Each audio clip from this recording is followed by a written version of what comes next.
Welcome back to video blog number 3 for polyphonic.org.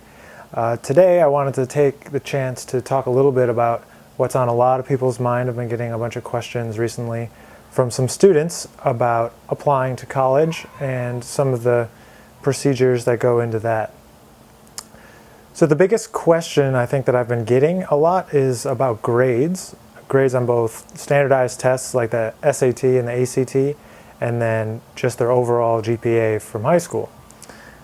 And in my experience with colleges and music schools and conservatories, the audition component is really important.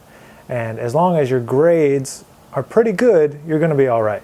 So I had a lot of students really worried about, I'm not smart enough, I don't have good enough grades, etc. But really, if you just focus on doing what you do and do a really good audition, a really good pre-screening tape, you're going to be just fine. With that being said, though, there's nothing that can hurt you by having good grades. So you definitely should, work as hard as you can and make sure that you give them a compelling case for why you should be able to go to their school. So some conservatories like Eastman are part of a larger university, like the University of Rochester now, and then some conservatories are kind of standalone, like Juilliard or Manhattan School of Music. And so you really have to be sure of what the academic requirements are for the university portion, because some schools you have to get accepted to the university separate from the actual music school. So just make sure you know beforehand what those kind of requirements are. So one thing that all the jazz majors like myself are dealing with at this time of year is getting ready to record their pre-screening tapes. So if you don't know what a pre-screening tape is, it's just a CD that you might send in before with a certain number of tunes on it or pieces that kind of pre-qualify you for the live audition. So you have to make sure that you check each school's repertoire and really think about what you're going to play and how you can combine them together to really work most effectively on the tunes. Certain schools are very open in what they want. I know when I applied to the Manhattan School of Music, it said 10 jazz tunes in contrasting styles. So I had the freedom to be able to choose 10 that I wanted. Whereas at the Juilliard School, they have a very specific list that you have to check, and they change it every year. So you want to make sure that you're picking tunes from their list.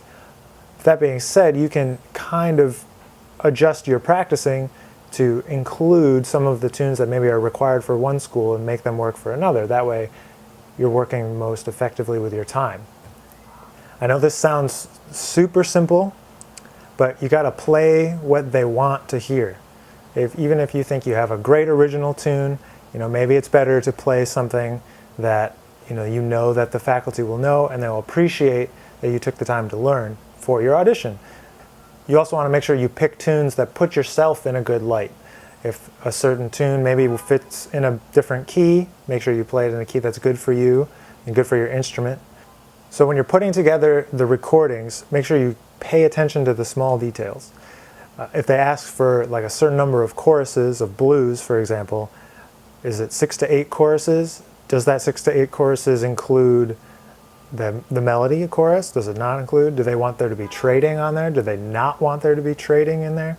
So just be really mindful to pre-plan and figure out exactly what you need and get yourself multiple takes so you can have some options.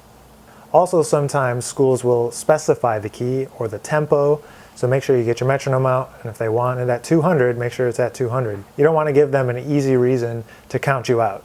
The last thing for this pre-screening is that you want to make sure that you label it right. Some schools want you to write the name of all the songs on a label or just write on the CD, or maybe they just want you to put your name and have an accompanying sheet that has all the information about the different tunes.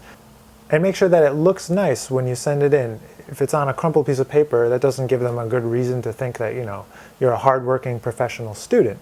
You really want to try to put yourself in the best light you can the first time that they're going to experience listening to you by this pre-screening CD. Sometimes I also get a question about where they should record their pre-screening CD or who they should record with. I think that it's really important to invest a little bit of time and a little bit of money into making sure you have a decent recording. You don't want there to be, an audience in the background and plates clinking and people laughing, all that stuff. Even though maybe it's more convenient to play it at a gig, it's not going to give you exactly what you want for the pre-screening tape. So what I would recommend is getting together with some people that you're really familiar playing with, work on the tunes, and then get together for a session and where they know that you're going to, take the time to play your music that has to be for these auditions. For me, I went into a studio and really took the time to, get a basic mix on it all and have a good sound, because I thought it was going to be important to have that for the pre-screening tape. But also, I think a lot of those Zoom recorders or any other little recorder, will give you a really good sound if you don't have the time or resources to get into a studio. But just make sure you check the sound and that you are in the forefront as the soloist and not, the piano if you're the horn player. The other part that sometimes we don't think too much about as a music student auditioning is the actual application and the application essay. So sometimes I know a lot of my students in the past have worried about not being the greatest writer, and the thing is that once you get to college, almost every school that I've experienced or talked to people that have gone there, they have a freshman writing class or a freshman humanities class where you're going to learn how to write. So all you need to do is tell your story, answer their questions, be grammatically correct, be succinct, and do exactly what they ask. That's all you got to do. So don't worry, it's going to be all right. Think about it. Would you want to read your paper?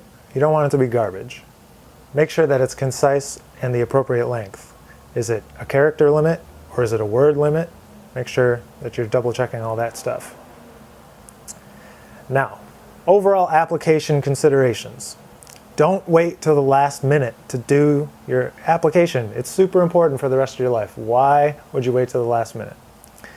You got to pay attention to all of the details. Are all your T's crossed and your I's dotted? Can you read it if you're filling it out by hand? Make sure that it's easy for the people receiving your application to process it.